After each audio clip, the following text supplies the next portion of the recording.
We believe we are the people of God's choice. That's what we believe. We believe we're the chosen people. We don't believe Jews are the chosen people. We don't believe Jews are the ones going to the promised land. We don't think Jews are a part of God. No, Jews are nothing but another part of that same race of devils that come out of Europe. Black people are standing up.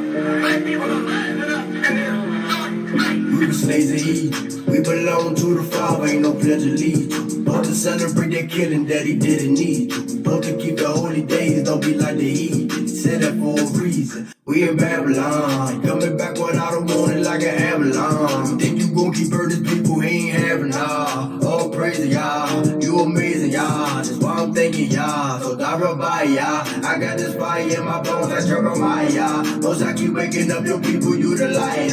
We keep the laws and the commandments you provide then we gon' rise up. Keep curses on the people, we ain't know. Deuteronomy 28 and 54.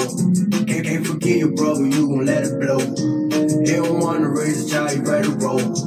Why you think you ain't them trash? Why you think you ain't them bearders? Why you think you seen them deaders? Why you think you seen them careless? Why you trying to stay alive? Why you keep that on the side? Why you think they about to ride? Why you think he about to die? Why nobody asking why? We too busy looking fly. Turn that television off, watch what you put in your eye. Let the Bible come alive. Y'all gon' raise your sons and daughters up and they gon' prophesy. Need to let go of them lies. Need to let go of your pride. We shouldn't have any relationship with the law, not even the Ten Commandments. We should not have any relationship with the law, which is over 600 of them. Because Jesus died to free me from the Big Ten. They tell you not to keep them laws, cause they don't want you to be yourself. Man, them laws were given to us, they ain't for nobody else. But on this government, you a king. Border blue around the ring. Put Frenches on everything. You ain't no nigga, you a king. They kept us lost for many years. We don't cry many tears, waking up about it is. And they know about who he is, and they know about what they did. How you say you love the Bible when you killing all his kids? Y'all gon' pay by what y'all did. They knew that one day we'll ride. Nigga, this ain't no surprise. I'ma see how coming back. You gon' live or you gon' die. Repent before he crack the sky. All this pain that we going through. Isaiah 14 and 1 is what he going to do. He made a promise to our fathers that he going to. We keep these laws and these commandments that we can't lose. We waking up about to sleep, just know we can't sleep. We waking up the lost sheep, this ain't no fake news. Be glad for me, cause I could be the light up in the room. Don't be mad at me, cause I could mix it up and make it boom. So be glad for me, cause I could be the light up in the room. Don't be mad at me, cause I could mix it up and make it boom. They know America's doomed. Man, somebody get the broom. Babylon right in the tomb. Me got plenty room for cool. Waking up right out to sleep. Nigga, this a prophecy. Coming back to who we are. I don't see how you don't see.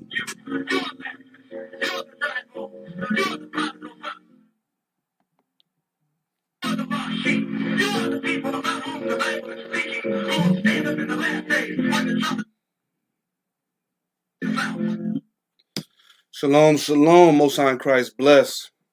Back with another Wednesday word topic, man. All praises. We got to see another day, man. Have another moment and another opportunity to go over some scriptures, man, and continue to grow in this walk, man. Spiritually, man, mentally, man.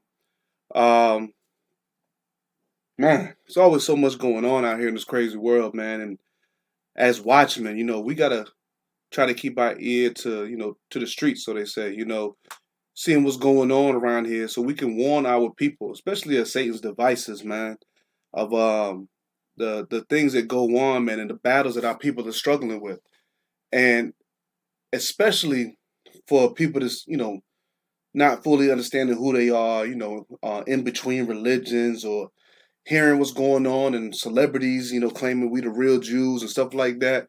It's really a battle because, you're not really grounded. You know what I mean? You don't really have a sure foundation.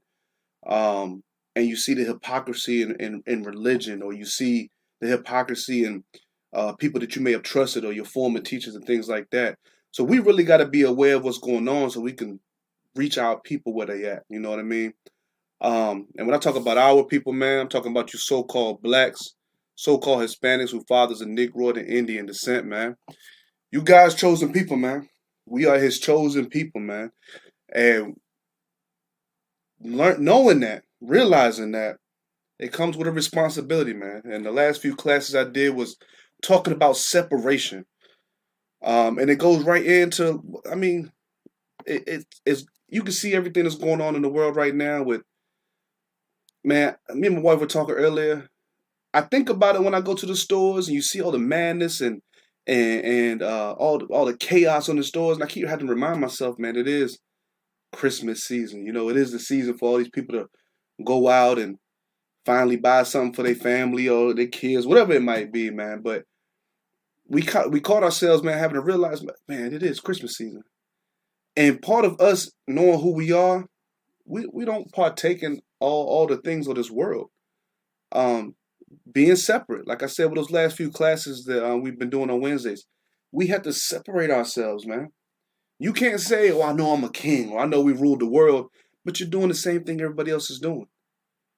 In the kingdom, there's a hierarchy, right? There's this. You got the king, you got the soldiers, you got and so on and so on, and it goes all the way down. So you can't be doing the same thing that everybody else is doing at the bottom.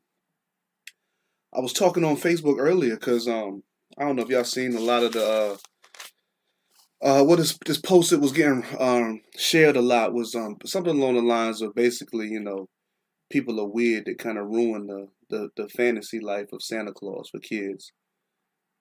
I think it's kind of weird that you lie to your kids. You know what I mean? Like so depending on your perspective or your views, man, you're gonna look at those things differently. My argument was I'm gonna be honest with my kids from the very jump, and at their understanding, delivering it to them something they can understand at their age. And as they get older, we'll keep growing on that and expanding on it. But we gotta we can't just blindly do things and follow things. That's why I call this class "Foolish People." It ain't about other nations; it's about our people. Our people are foolish at times. A simple way of thinking. We claim we're free and all these type of things, but we are literally doing everything that they want us to do. We're literally still being controlled. They tell us, "Hey, you can have this day off, and you can gather with your family on that day. But that's the only day I'm giving you." And oh yeah, I can't wait. Well, we're gonna come together. That's not freedom. Oh, Christmas time. This is when you're supposed to give gifts to everybody. That's not freedom. And really, I'm not gonna go deep into the history of Christmas, man. A lot of brothers, we do that every year, man. Whether it be on social media classes, I'm not going through all of it, but it's got pagan roots. So anything you're doing outside of the Most High God is idolatry. What's the purpose of a tree? You can't even tell me. Most people can't tell you the origins of why you even put a tree up in your house. But we can go through the scriptures and see where our people went off in idolatry for worshiping trees. And we're gonna hit those scriptures tonight. We are gonna touch on that. But our people have to really consider their ways, man. Our people don't consider anything. We just do it for the kids, do it for the fun, or that false joy that you might think you get in this holiday season and all that stuff. Nah, man, all that stuff is folly, man. It's folly. So we're gonna go ahead and get into it. We'll start off with the book of Exodus, chapter 20 and verse 3. Thou shalt have no other gods before me. Thou shalt not make unto thee any graven image or any likeness of anything that is in heaven above, or that is in the earth beneath, or that is in the water under the earth. So we're not supposed to make statues and wooden crosses or Buddha statues and all these things. We're not supposed to worship these things or make any likeness or any image of things to worship. We only have one Most High God that rules over everything, and then we have His Son. But the Lord said not to make, don't have any other gods before Him. And in your scriptures, you'll see that's a lowercase g. You could make anything a god if you put it before the Most High God, and that's idolatry. Putting your kids, putting your job, chasing a bag, whatever it might be, those all become idols and they become gods to you. Verse 5, thou shalt not bow down thyself to them, nor serve them. For I, the Lord thy God, am a jealous God, visiting the iniquity of the fathers upon the children unto the third and fourth generation of them that hate me, and showing mercy unto thousands of them that love me and keep my commandments. So I don't know how we go from the 10 commandments and the laws to fast forward into the New Testament with Paul, and then somehow God said, if you love me, keep my commandments. He said the same thing in John. If you love me, keep my commandments. So that's what we're supposed to do. We're supposed to be obedient to God and not man. So That's where we become foolish at, because we're doing everything man tells us to do nowadays. Just like this time of the year, celebrating Christmas. That has nothing to do with Christ. It has nothing to do with our history or our heritage. Guy asked me, well, what are you gaining? What are your kids gaining by not by telling them Santa Claus is not real? It's not necessarily that they're gaining something, but now I'm not watering them down with a whole bunch of folly, a whole bunch of madness. Instead, I'm feeding them their true heritage. Right now, we're in the middle of a feast of dedication. Most people outside the truth have never even heard of that, or what some people might call Hanukkah. Right now, we celebrating the taking back our temple and cleaning it, coming together in unity, and it's an 8-day feast week. I don't have to wait to Christmas, wait 365 days to celebrate one day of gift giving and coming together with my family. When you see all the holy days and feast days we have in the scriptures, man, every week you have a Sabbath. Every month you have a new moon Sabbath, which are feast days. And you have the other holy days throughout the year. But our people are putting so much time and energy into all these worldly things, and we're not doing one thing that the Most High God told us to do. That's a problem. You should be like, man, I believe in God. People all the time, we see it all the time on the streets. I got a personal relationship with the Most High God. Well, then why are you celebrating Easter? Why are you celebrating Thanksgiving? Well, why don't you celebrate Passover? Oh, brother, we ain't got to. Nah, man. So even if you say you love God, why are you giving all the energy to the worldly things? That don't make any sense. So we're gonna get into this tree real quick. We're gonna touch it real quick. Like I said, I'm not gonna be just fascinated with Christmas, but it's all the things of the world that we wrap ourselves in that we got to separate from. The book of Jeremiah, chapter 10, and verse 1. Hear ye the word which the Lord speaketh unto you, O house of Israel. Thus saith the Lord, learn not the way of the heathen, and be not dismayed at the signs of heaven, for the heathen are dismayed at them. So the Lord, first of all, the Lord had to tell us these things not to be like the heathens, because we went off and followed after these other nations. The origins of Christmas have nothing to do with our people. Now, if other people want to celebrate the Yuletide and the festivities or the winter solstice and all those type of things, man, let them nations have it. But it's not our culture. It's not our heritage. These are not the things that the Lord gave us from the very beginning. So we're not supposed to follow after the other nations, or like the scriptures say, the heathens. We have to understand that. We are separate people, and the Lord looks at the other nations differently. Verse 3, for the customs of the people are vain. For one cutteth a tree out of the forest, the work of the hands of the workmen with the axe. Now we're getting into this tree worship. They deck it with silver and with gold. They fasten it with nails and with hammers that it move not. That's your little tree stand. You got to put it in, screw it in. At least the old school ones, you had to. I know when I was growing up as a kid, you had to screw it into the tree. Now they got all kinds of gadgets and different things to hold a tree up. But at the same time, that's idol worship. You're putting this tree in there. Symbolically, you still it's idol worship. Nah, we don't believe in that. We don't do it. Well, if I'm walking by and I see you with a tree in your house, it looks like you worship trees. Well, that's not what it means to me. Well, then who gave you the mindset to make up a definition for it now? That doesn't even make sense. And then we decorate it with silver and gold ornaments and all these different type of things, man. And then put trees under it. And then you got your kids bowing down Christmas morning below the tree, thinking Santa Claus is made up character, or, well, he's based off a real person, but you got this made up fantasy about somebody that brings you gifts through a chimney. When you really sit back and look at it, it's really foolish and silly. When at the end of the day, the scriptures say we should be thankful for the Lord in all things, not thanking Santa Claus. Come on now. So from there, let's go to Proverbs 1. Just wanted to touch on that real quick, man. We gotta elevate, man. Like I told somebody on Facebook today, man. I said, in order to elevate, you have to separate. I can't be doing everything that everybody else is doing, and then somehow I can elevate above them, and you're doing the same things. So at one point, you at some point you gotta realize how special and great we are. But what comes with that? The book of Proverbs, chapter 1, I'm going to start at verse 5. A wise man will hear and will increase learning, and a man of understanding shall attain unto wise counsels. So we, especially on this side, man, we always continuing to try to grow our understanding of the scriptures. This is where we get our knowledge and wisdom from, by being obedient to the Lord's commandments. So we're trying to increase our knowledge. We're trying to seek wise counsel from our elders. And we're trying to apply those things to our life. And then now it's my responsibility to teach my kids the same way. We talk about breaking general curses, and all of our people think about is just money. Man, I'm going to leave my kids this, and they ain't going to kick them out at 18. But what about the spiritual side of it? How are we really building them up with knowledge and wisdom? How are we truly showing them how to live? When we read in the scriptures, matter of fact, let's go to it. We're going to come back to Proverbs. Baruch 4 and 1.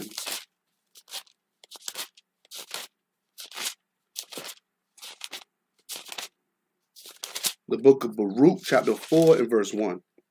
This is the book of the commandments of God, and the law that endureth forever. All they that keep it shall come to life, but such as leave it shall die.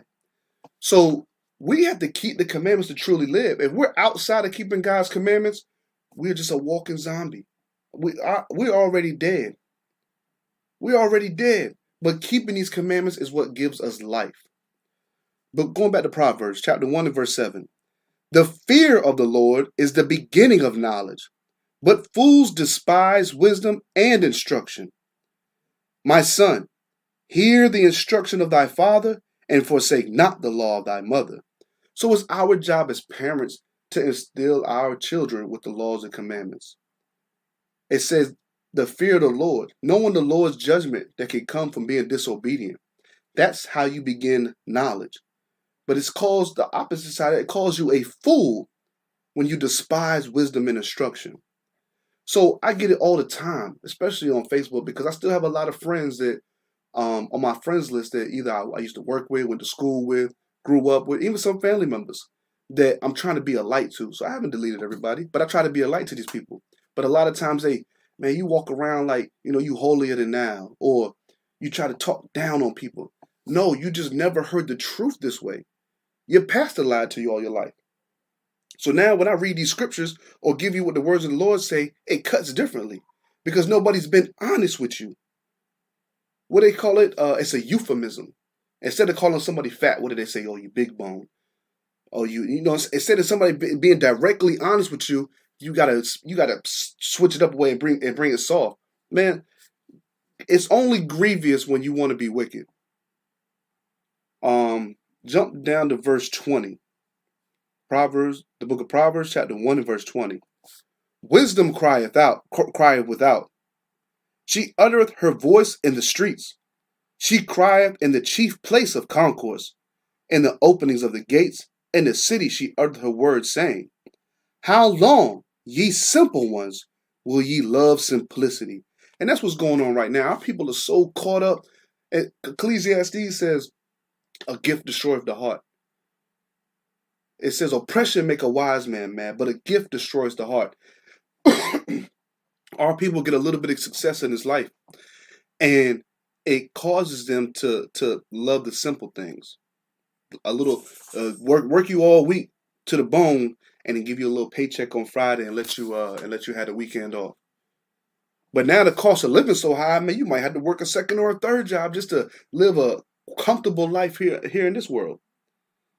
But we get caught up in those simple things of the world. Those are the simple things. Book of Proverbs, chapter 1 and verse 22. How long, ye simple ones, will you love simplicity? And the scorners delight in their scorning. And fools hate knowledge. So we get scorners all the time, man. Going against what the words of the Most High God said. And it keeps calling people simple and fools for being opposite of the knowledge. For hating knowledge. From there, let's go to Judges 10. Because we sit there and then we had the nerve to ask, why do we go through the things that we go through? When the Lord is telling us to worship him, instead we put these idols up. We put these other things in place in front of the Most High God when he said we're supposed to follow him. The book of Judges, chapter 10 and verse 13 says, "Yet ye have forsaken me and served other gods." That's what we're doing when we take on these other traditions, these other pagan days, because they're based on other gods. I'm not even gonna get into all the different names, but almost every single holiday that America tells you to celebrate is based on a lowercase g God. So every time we partake in these things, we're serving other gods and not putting the Most High first. "Yet ye have forsaken me and served other gods. Wherefore I will deliver you no more. Go and cry unto the gods which ye have chosen. Let them deliver you in your time of tribulation." So the Lord is making a mockery of you. Oh, you want to worship Buddha, or you want to worship these trees and things like that? All right. Well, in your time of tribulation, go to them. And what are they going to do for you? Those guys you got to carry around. You got to place up. They can't eat. They can't harm you. They can't move on their own. But those are the things we put before the Most High God. Let's go back to Jeremiah. The book of Jeremiah, chapter 5.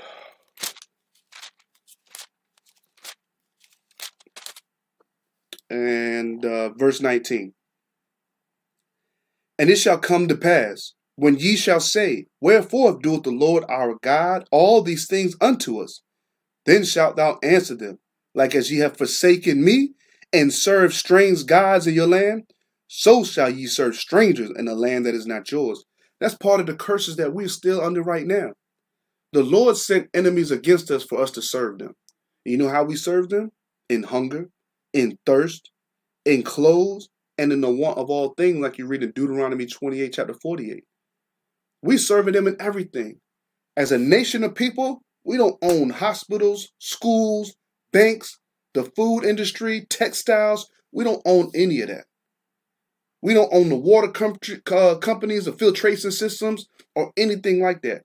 Water falls freely from the sky, but you got a water bill every month. Or you got to go buy a bottled water. That's us serving our enemies in everything. We have to consider that. Why are things like that? Because we forsaken the Most High God. The book of Jeremiah, chapter 5 and verse 20. "Declare this in the house of Jacob, and publish it in Judah, saying, Hear now this, O foolish people, and without understanding, which have eyes and see not, which have ears and hear not. Fear ye not me, saith the Lord? Will ye not tremble at my presence, which have placed the sand for the bound of the sea by a perpetual decree, that it cannot pass it?" So we don't even fear the Most High God. We don't even tremble at his presence, and he's the one that controls the water from even coming up past the shore. Just think about how powerful this Lord, the Most High God is, how he put everything in a place with a perfect balance. And we don't fear the Most High God? That's why when you come on this side and you repent from the sins, and as you become more knowledgeable of the commandments and the laws, you turn away from these worldly things, because we understand the judgment that comes with being disobedient. We have to consider that in this walk. "And though the waves thereof toss themselves, yet can they not prevail."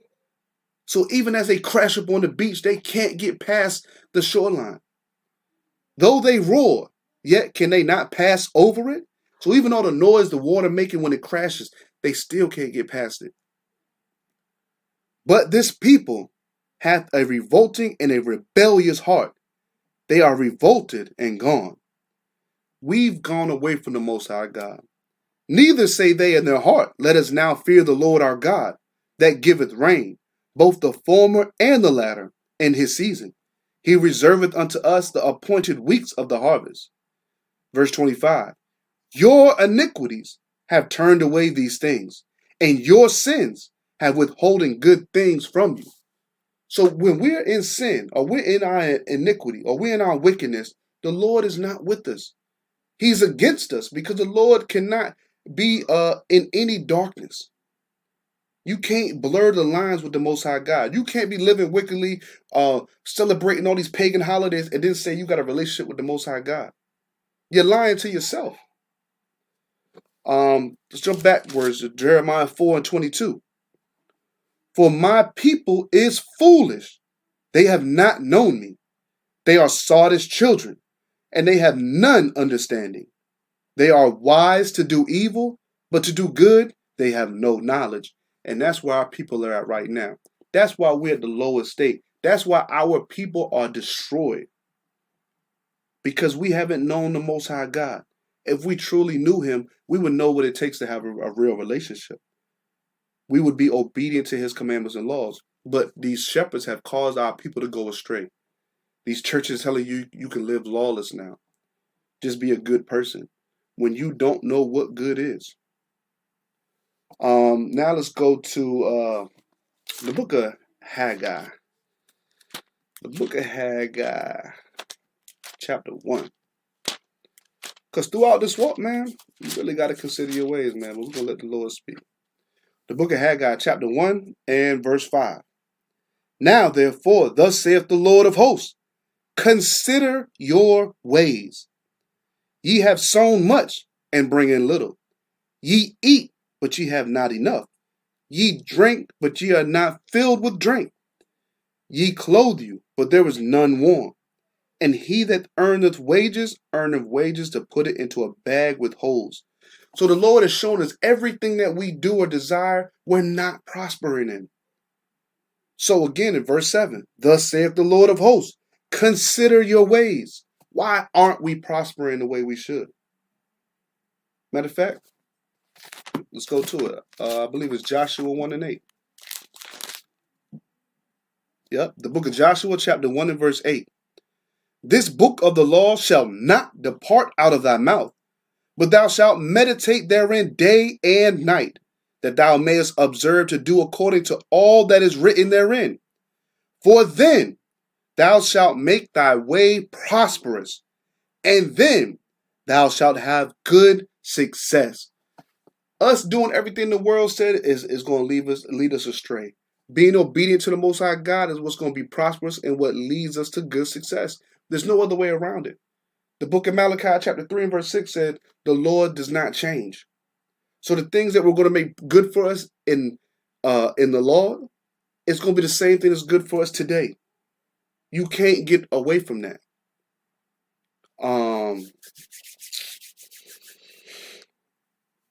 The book of Revelations, chapter 3. Because our people like to play the fence, man. They like to appear to be a good person and good things, but they're not doing the things the Lord said. The book of Revelations, chapter 3 and verse 15. I know thy works, that thou art neither cold nor hot. I would thou wert cold or hot. So then, because thou art lukewarm, and neither cold nor hot, I will spew thee out of my mouth. So we can't be lukewarm for the Lord. We read it last week. We can't trim our ways. We can't be on both sides. Well, I mean, I ain't put a tree up in my house, but then you go to your in-laws on Christmas morning and celebrate Christmas at their house. You're trimming your ways. You're being lukewarm. Being on fire for the Lord, man, you're going to abstain from all appearances of evil. We're going to get rid of all of those things, man. That's what this Maccabean week is about. They defiled the temple. They sacrifice unclean foods on our altar. So this is a great week to reset your mind, clean out your temple, and get rid of all the things that are impure in you. That's what this Maccabean week is about. Purifying our temples. Our bodies are the temple now. So we got to cleanse that out. All the things that we sacrifice to in the world, man, we got to clean that all out now. Our feast days all mean something. They all have a spiritual connection or something that we're supposed to apply to our lives.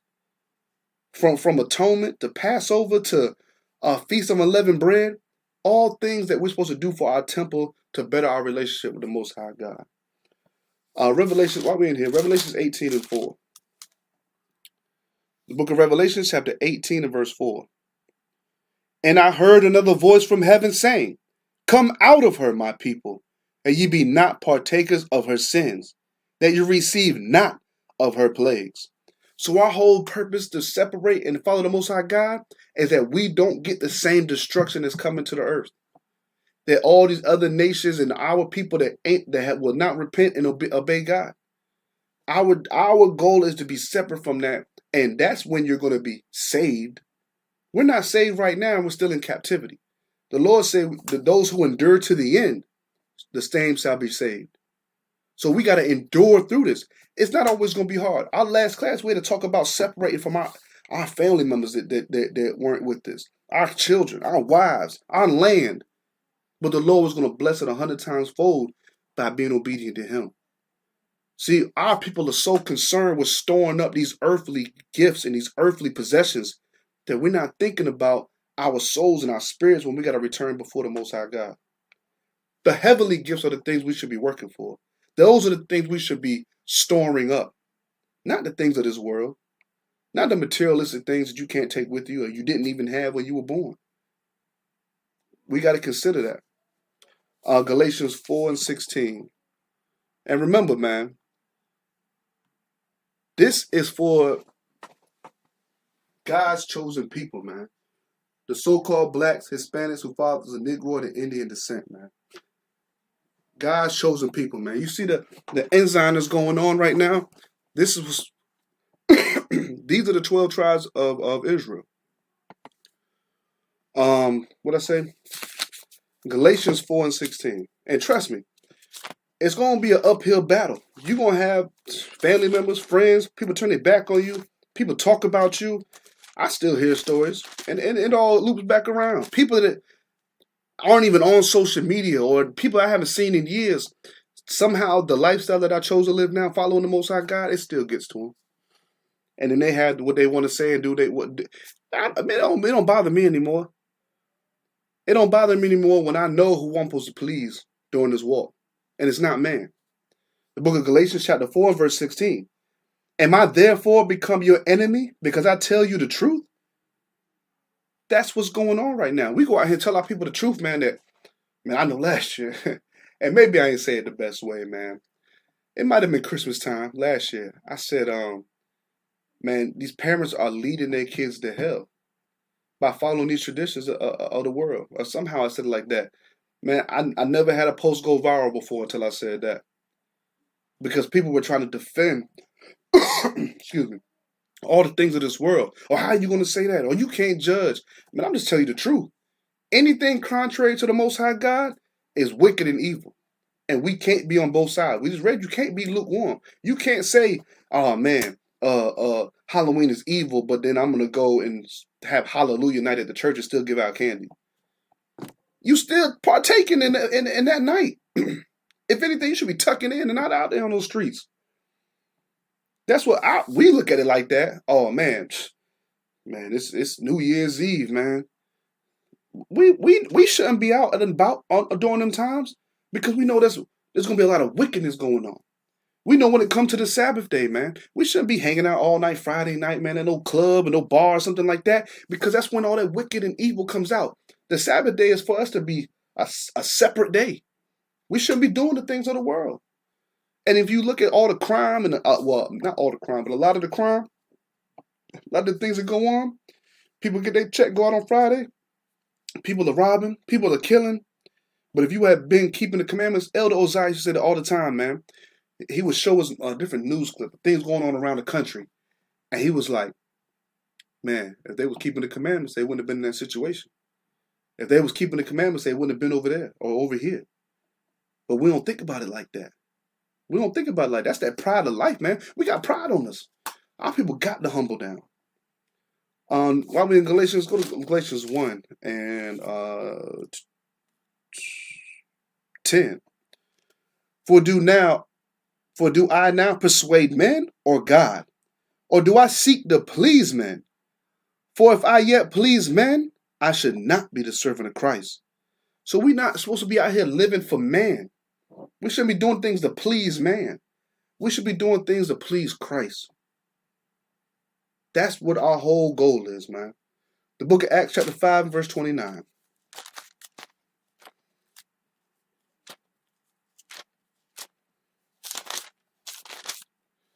The book of Acts chapter 5 verse 29. Then Peter and the other apostles answered and said, we ought to obey God rather than men. And that's what our whole walk should be about, man. What did the Most High God tell us to do? We're reading Acts now. Okay, Paul. What are we being obedient to? Oh, you supposed to love your brother. All right. Well, 1 John says, man, loving your brother is keeping the commandments of the Most High God. Loving God is keeping His commandments. That's what love is. We can't get wrapped up in these emotional things. Instead, we need to be obedient to the Most High God and show love. Correcting our people, man, is showing love. Y'all take it as judgment. We don't have to say on no final judgment. But we are supposed to reprove and correct the simple matters of life. Our people get that confused, man. They read Matthew 7:1. Man, you can't judge, brother. Nah, you're not supposed to be a hypocrite. I can't tell you, man, don't steal, but I'm a thief. I'm a robber. That's what Matthew 7 is talking about. So now if I'm judging you in that sense and I'm still a thief, I'm supposed to get the same punishment. That's what Matthew 7 is talking about. But the Bible says, man, don't be a hypocrite, man. Don't be so worried about what your brother and sister is doing if you got the same issues on you.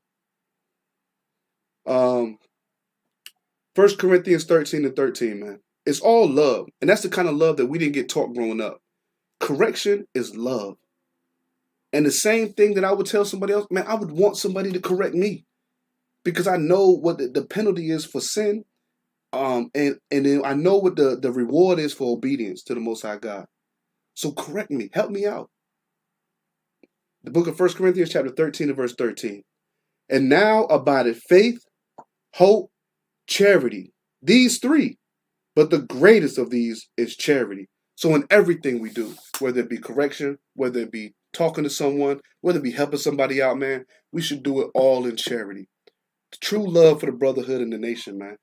True charity, man. That's how we should be dealing with our people on a day-to-day basis, man. All of our people. Last scripture. Psalms 119.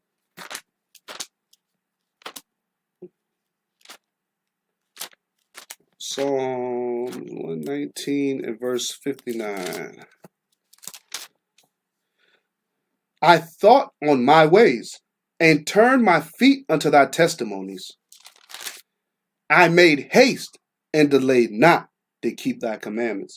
So, man, every class that I teach, man, I always say, man, if you learn something new, man, evaluate yourself. We got to deal with that person in the mirror first before we can go outside of anywhere else. We got to look with that man, the person in the mirror first. And you married men, then you got to deal with your household. You got to be able to rule those gates. And then we can go out and start building our nation and our communities, man. So we got to evaluate ourselves, man. Look at our ways and turn to Christ. And then we got to make haste, man. You learn a new commandment, a new law today, man, make haste to keep that thing, man. Because now you without excuse. So appreciate y'all tuning in for another Wednesday word. I pray, man, that y'all continue to have a great feast of dedication, man. If you celebrating this time of the month, man, think about the spiritual aspect side of it, man. It's all good to have the pageantry and the fun, but remember what we really celebrating, man. Let's clean out our temples, man, and let's beautify our temples for the Most High God, man. So, with that, say shalom, man.